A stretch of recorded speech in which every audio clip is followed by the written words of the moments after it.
Bonjour à tous et bienvenue dans Cult Technique pour une nouvelle vidéo de presque qualité avec Ker. Ker, mon cher Ker, on va avoir des news sur Marvel. Visiblement, il y a un peu d'informations, il y a des news, il y a des rumeurs qui sont sorties autour des productions Marvel et c'était plutôt intéressant de voir ce qui se disait. Tu peux nous en parler ?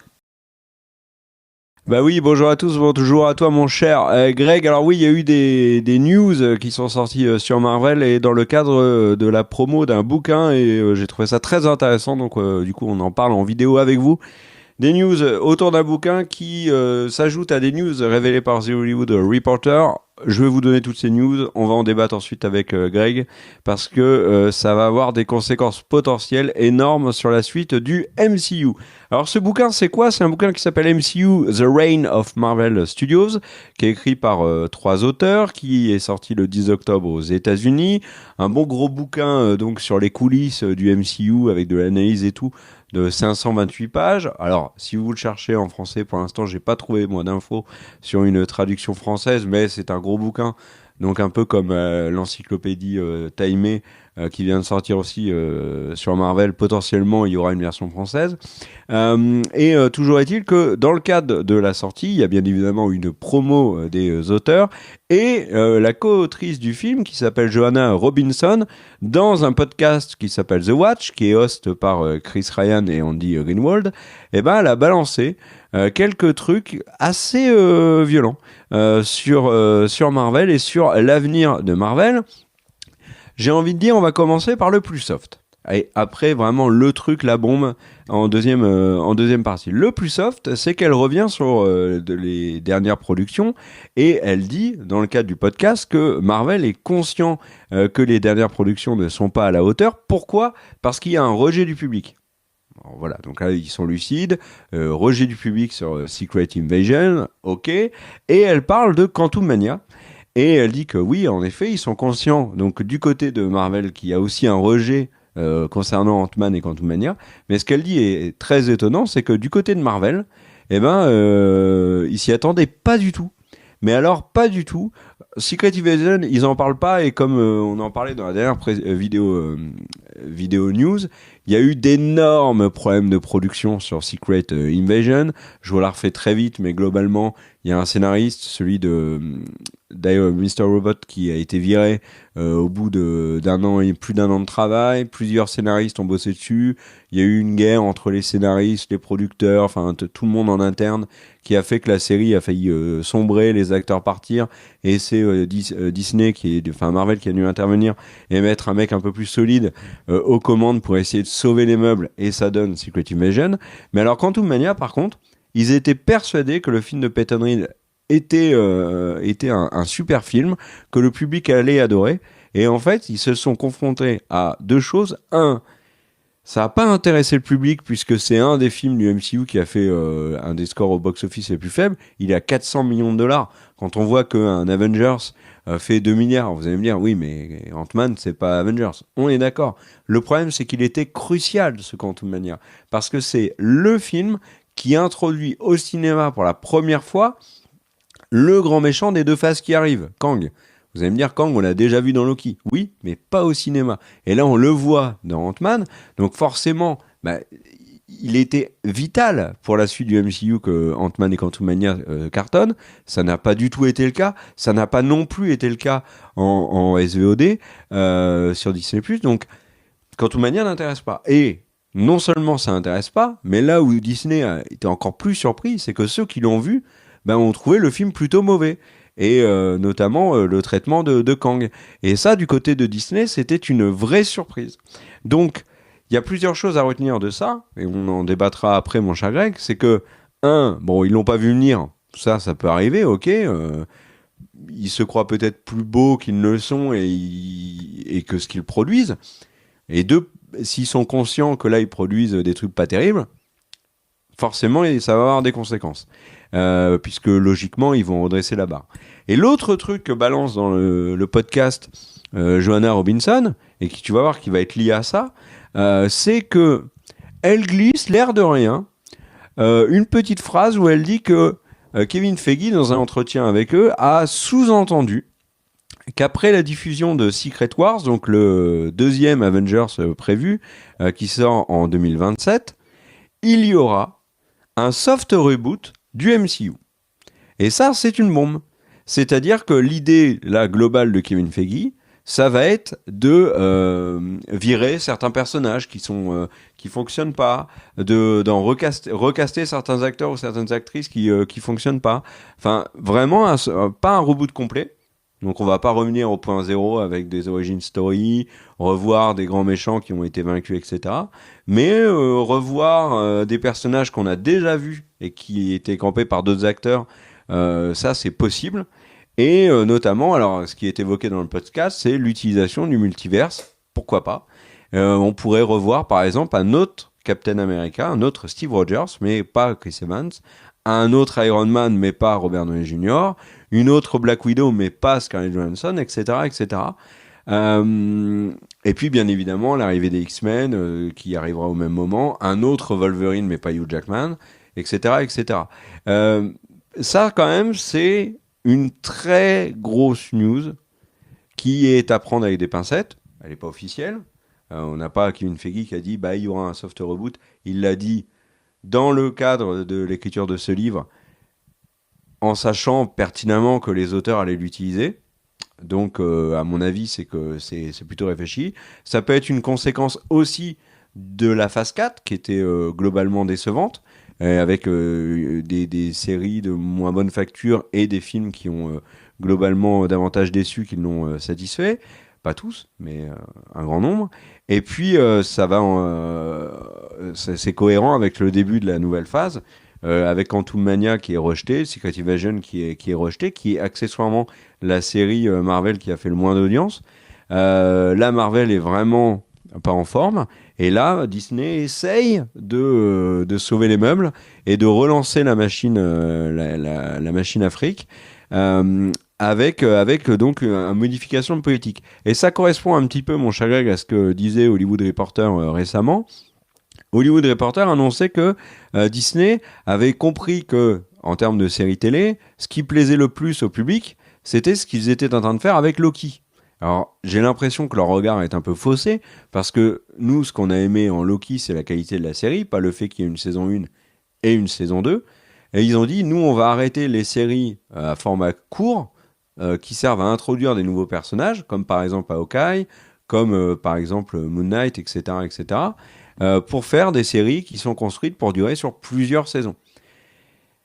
Première conséquence, ils ont décidé de reboot complètement le projet Daredevil Born Again, qui donc avait le tournage qui était particulièrement avancé et qui reprendra tout à zéro avec potentiellement un nouveau scénariste, des possibilités de changement de casting aussi, alors pas dans les acteurs principaux, Charlie Cox sera toujours là, Vincent D'Onofrio aussi, mais comme ils ont remarqué, je pense, parce qu'il y a eu énormément de bruit là-dessus, que certains acteurs manquants de la série Netflix ne revenaient pas sur Daredevil, peut-être que du coup, comme ils rebootent, ils vont les intégrer.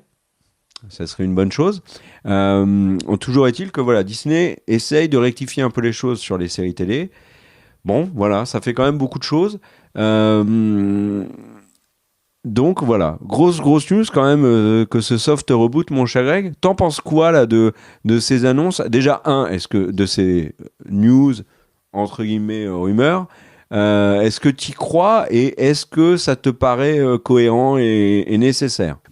Nécessaire, j'ai envie de dire, si on réfléchit juste business, ils n'ont pas envie que la mécanique d'avoir plusieurs films à 1 milliard par an s'arrête. Donc j'ai envie de dire, ça c'est assez simple.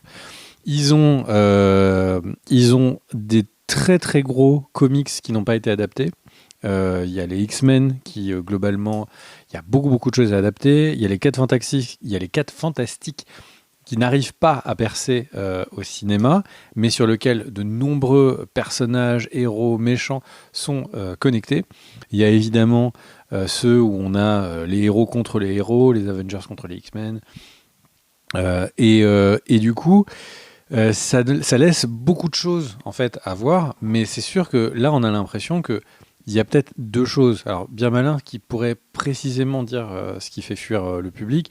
Pour moi, la première chose qui fait fuir le public, c'est que globalement, je vais prendre mon exemple personnel, je ne peux plus amener personne pour aller voir un film du MCU au cinéma. Pourquoi ? Parce que les films sont pas bons. Enfin, ma copine, ça fait 3 fois que je lui fais le coup de dire « Allez, viens avec moi » et que le film, il est nul. Là, avant que je réussisse à la ramener pour un prochain film, je pense que je vais ramer de ouf, quoi. Donc ça déjà c'est un problème je pense qui est régulier, c'est que c'est plus des sorties, des salles où on va aller en famille, où on va aller amener du monde, c'est devenu des films de niche parce que la qualité font que les gens sont regardants et c'est bien normal. Premier point.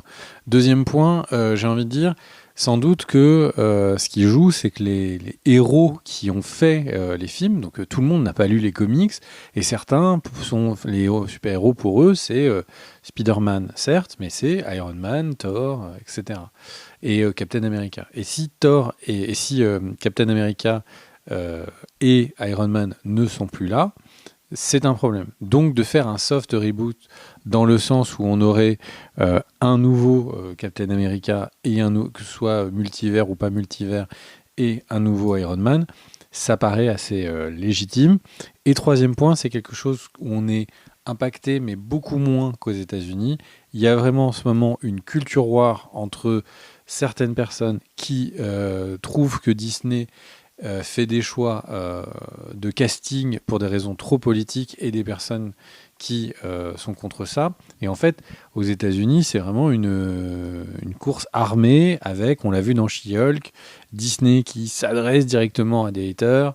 Il y a des personnes qui sont très influentes aux États-Unis qui sont aussi en combat sur ça. Et du coup, peut-être qu'il serait intéressant en tant que société de ne pas rentrer dans ce débat. En tout cas pas de manière aussi frontale que Disney l'a fait avec par exemple She-Hulk, et de dire nous on est là pour faire des productions, pas pour faire de la politique.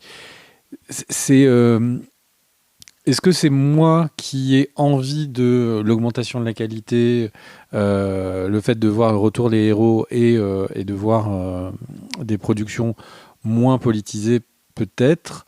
Mais moi, j'ai surtout l'impression de décrire ce qui est en train de ce que je vois être le plus des feux qui sont tout autour de Disney et qui font que ça ne marche pas.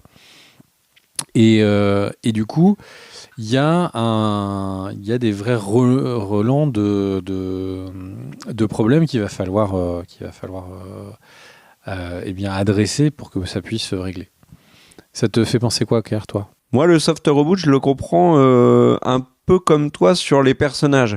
C'est-à-dire que il y a peut-être un problème de casting là actuellement de personnages, pas forcément d'acteurs, mais de personnages en tout cas, du côté du MCU, où on a des personnages qui sont des super-héros secondaires, qui sont encore là et sont mis en avant et vont avoir un rôle important logiquement dans la MCU s'il n'y a pas de soft reboot, alors que des personnages majeurs de l'histoire, de la culture pop autour de Marvel, comme Captain America, comme tu l'as dit, comme Iron Man, je pense que c'est ces deux-là surtout, ne sont plus là, ou d'autres qui ont leur rôle qui, à force d'être apparus dans des films, voire séries, ont leur force qui s'est atténuée.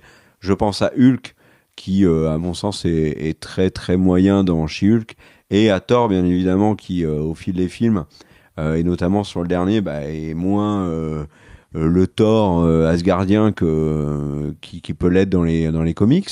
Et je pense que tout ça fait que Disney se dit, enfin, du côté de Marvel, on se dit, ok, là, on va avoir les gros X-Men, on va avoir Spider-Man, on va avoir les 4 Fantastiques. Prenons dans le reste de Marvel, vraiment des gros personnages. Captain America, Thor, Hulk, un vrai Hulk, avec pourquoi pas Planète Hulk, tu vois, dans les projets, etc. Et ajoutons des personnages qui sont des grands personnages Marvel qu'on n'a pas. Donc Wolverine du côté des gentils, mais surtout, je pense à Fatalis du côté des des méchants, un Galactus bien sûr plus tard, même si Galactus, tu vois, est prévu dans les 4 Fantastiques, donc ça reste un peu brouillon.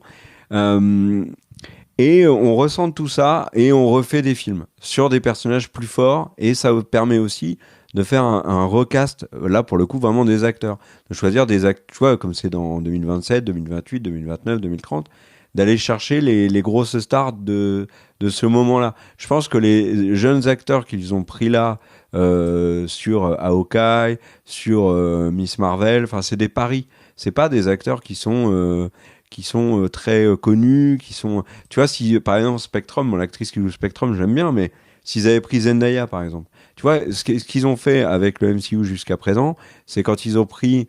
alors Robert Downey Jr., c'est Mais ton problème, c'est que tu veux que Zendaya, elle ait tous les rôles. Non, mais d'accord. Ça n'a mais pas de là, sens. par exemple, tu vois, faut laisser le rôle Captain à Marvel... d'autres personnes. Oui, mais Captain Marvel, ils sont allés chercher une actrice qui venait d'avoir un Oscar. Hulk, ils ont pris Mark Ruffalo, c'était pas n'importe qui. Scarlett Johansson, quand même, pour Black Widow. Enfin, ils sont allés chercher des stars et ils ont surtout fait je trouve j'allais dire recrutement, mais on n'est pas dans le sport, mais alors, disons recrutement d'acteurs et d'actrices qui étaient très très efficaces sur la plupart des rôles. Et là, sur les derniers, sur les jeunes, c'est vraiment des paris. Et en plus, parfois des paris qui se retournent contre eux. Tu vois, Simu Liu, par exemple, en Shang-Chi, il est très bien, mais pas de bol, il découvre que il a tenu des propos contre le régime chinois il y a 250 ans, mais la Chine ne pardonne rien, donc du coup, Shang-Chi ne peut pas sortir en Chine. Et il y a, ouais, ça peut être ça aussi pour Marvel, cet avantage-là de faire un soft reboot et d'utiliser de toute façon le multiverse pour faire ce qu'ils veulent.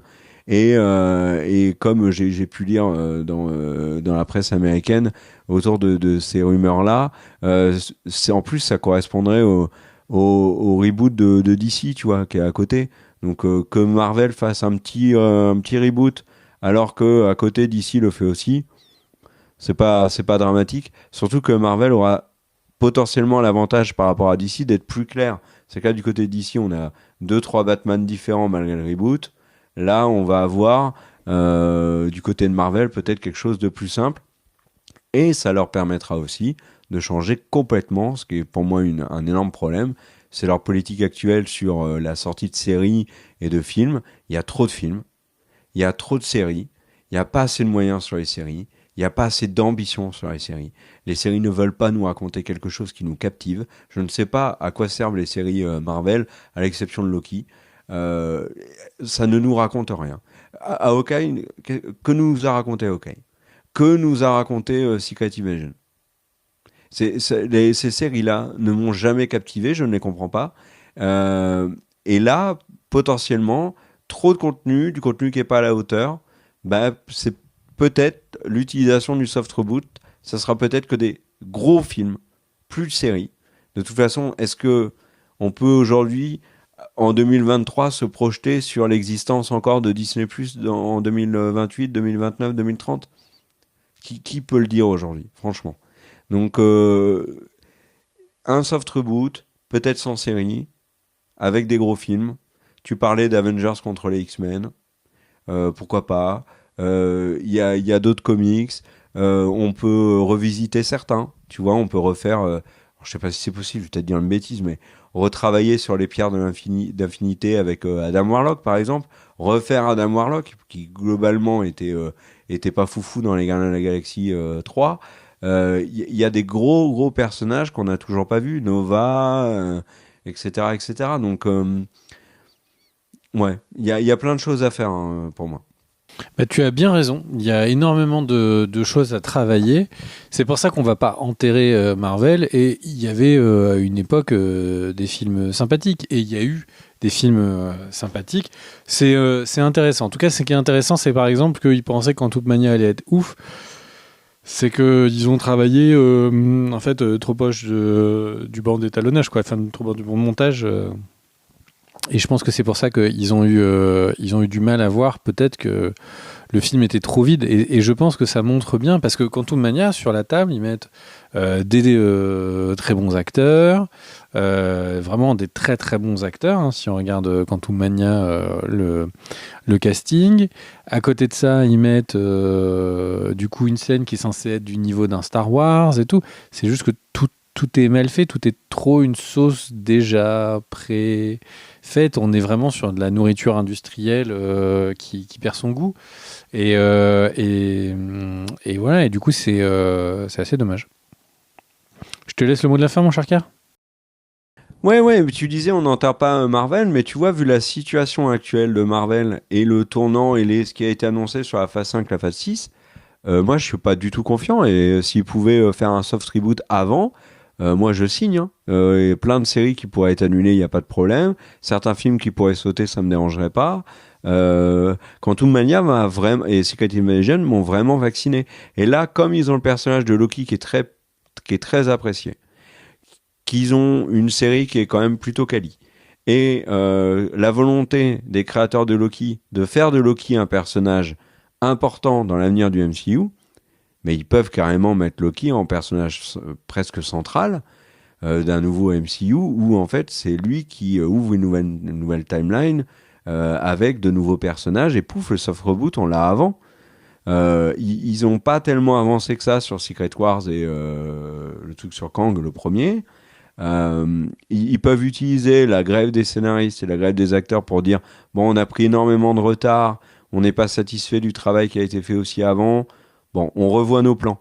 Ils peuvent utiliser ces excuses-là pour en plus un peu se cacher derrière l'échec et dire bon, maintenant on n'y est pour rien, il y a eu la grève, bon, on change tout, et puis changer de stratégie et tout. Et comme ils pourraient le faire aussi avec Star Wars, on a des vidéos sur Star Wars qui arrivent sur l'avenir de Star Wars. Bah, vous verrez, on partage un peu ce point de vue-là aussi sur la franchise de Luke Skywalker. Et franchement, s'ils font un soft reboot plus tôt que 2027, moi je suis chaud, hein, parce que là, il va falloir s'écoltiner les séries qui sont produites toutes de la même manière, à l'exception de Loki. Hein. Et encore, Loki, au moment où on vous parle, on n'est qu'à 2 épisodes de la saison 2. Hein. Elle n'est pas terminée, hein. Ça tombe, ça est la suite. Ce Secret Invasionise. Hein. On ne sait pas. En tout cas, voilà, mon cher Greg, et n'hésitez pas, vous, à nous dire ce que vous en pensez dans les commentaires. Est-ce que vous voulez d'un soft reboot du MCU? Est-ce que vous voulez un retour de Steve Rogers? Est-ce que Cadmerade ferait un bon Steve Rogers? Dites-le nous dans les commentaires. On se retrouve très vite pour une nouvelle vidéo. N'hésitez pas à vous abonner, à appuyer sur la petite cloche vers le haut si vous voulez avoir les notifs. Sinon, quand on sort une vidéo, bah, votre téléphone, il vous le dit pas. Et du coup, bah, vous ratez une super vidéo. Et cette vidéo que vous allez rater, en plus, c'était la meilleure. Donc vraiment pas de bol. Merci aux tipeurs pour votre soutien. On vous souhaite à tous et à toutes une bonne fin de journée. Ciao.